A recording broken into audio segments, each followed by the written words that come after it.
Welcome to our YouTube channel. Today I am having a very beautiful lesson for all of you from class 12 Flamingo book from the poetry section. The name of the poem is A Thing of Beauty written by John Keats.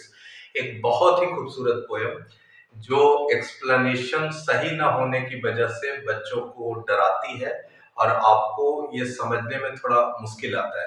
चलिए एक आसान explanation में आज की इस poetry को समझने की कोशिश करते हैं that what is the motive behind writing this particular poem, क्योंकि आपको इस बात पता होना चाहिए कि John Keats is one of the most popular poet we have. आपके 12th के लेसन में जितने भी पोएट्स हैं उनमें सबसे ज्यादा पॉपुलर अगर कोई है तो it's John Keats as well as Stephen Spencer.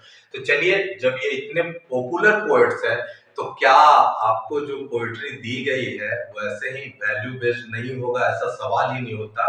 क्योंकि जॉन किट्स इतने वैल्यूएबल पोएट्स हैं कि उनकी बातों में जरूर कोई ना कोई बहुत बड़ा चीज छिपा होगा।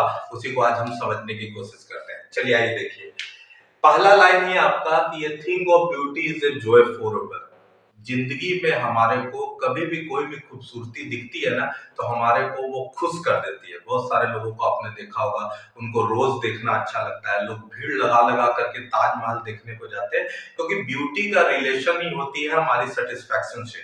आपके पास कभी भी कोई भी खूबसूरत चीज आएगी तो वो आपको किसी न किसी तरह की खुशी दे करके ही जाएगी। ये जो ब्यूटी होती है ये कभी भी खत्म नहीं होती है, क्योंकि आज जो ब्यूटीफुल है आने वाले समय में वो एंटीक बन जाएगी। दैट मीन्स ये नथिंगनेस में कभी भी जाती नहीं है।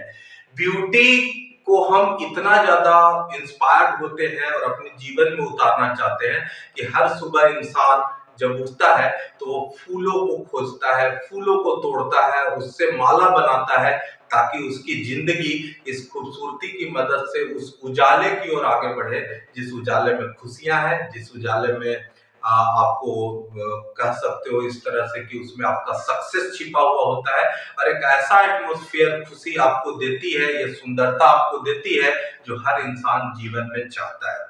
Now the next part is कि ब्यूटी का मतलब अलग अलग लोगों के लिए अलग अलग होता है।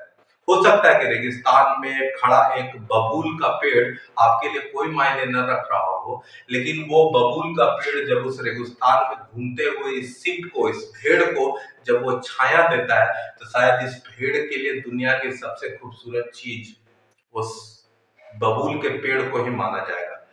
जब कोई एक थका हुआ मुसाफिर जो कि थक करके हार करके बैठ जाता है और उसको अब ये लगता है कि अब वो आगे बढ़ नहीं सकता, तो उसको लहलहाते हुए डेफोडिल्स के फूल जो कि टेरेस्ली वैली में पाए जाते हैं, वो टेरेस्ली वैली में पाए जाने वाले डेफोडिल्स के फूल उस थके हुए राहगीर को इंस्पायर्ड करते हैं कि no, we are here with you, let's gain some sensation. हमसे कुछ खुशी लो, हमसे कुछ सुंदरता लो, हमसे कुछ एनर्जी लो और अपनी रास्ते को पूरा कर लो। थकने हारने के लिए, बैठने के लिए जीवन नहीं होता है। That is the meaning of beauty.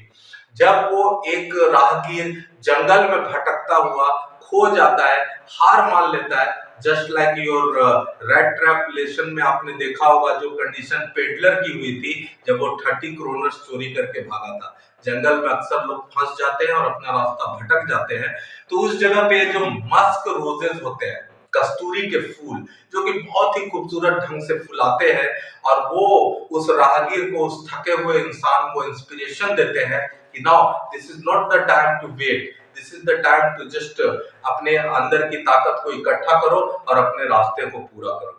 कहने का मतलब ये है, बहुत ही साफ सुथरा, that is the quality of the poet कि खूबसूरती हर एक चीज में है, बस आपके देखने का नजरिया अलग होना चाहिए। एक इंसान के लिए जो खूबसूरती है हो सकता है दूसरे इंसान के लिए वो कोई मायने ना रखे। और आखिरी स्टांजा जिसमें पोएट अपने लिखने के पीछे उसका क्या इंटेंशन है, इस पोएट्री को बनाने के पीछे उसका क्या इंटेंशन है, वो डिक्लेयर करेगा। वो सिंपल सा है कि ऐसे ही दुनिया में बहुत सारे पोएट्रीज हैं और कहानियां हैं, दैट मीन्स स्टोरीज और पोएम्स है जो भी कि बहुत ज्यादा खूबसूरत है। ऐसा लगता है जैसे मानो लिखते समय जब राइटर ने अपने कलम को उठाया होगा तो स्वर्ग से एक बूंद अमृत की गिरी होगी और वो राइटर के पेन में चली गई होगी और उस पेन से राइटर ने जो भी लिख डाला वो एक बहुत ही ज्यादा खूबसूरत चीज है जो कि आपको खूबसूरती की अनुभूति देता है। तो कहने का मतलब बहुत साफ है कि ये पोयम आपको इधर उधर हर जगह घुमाएगी, but end of the day वो आ जाएगी the art in the writing, जो राइटर्स के पास होता है, जिससे वो कभी कभार कुछ ऐसी पोएट्रीज और कुछ ऐसे स्टोरीज बना देते हैं जो कि अपने आप में बहुत ज्यादा खूबसूरत होता है। तो उम्मीद करता हूं आपको ये थिंग ऑफ ब्यूटी समझ में आया होगा।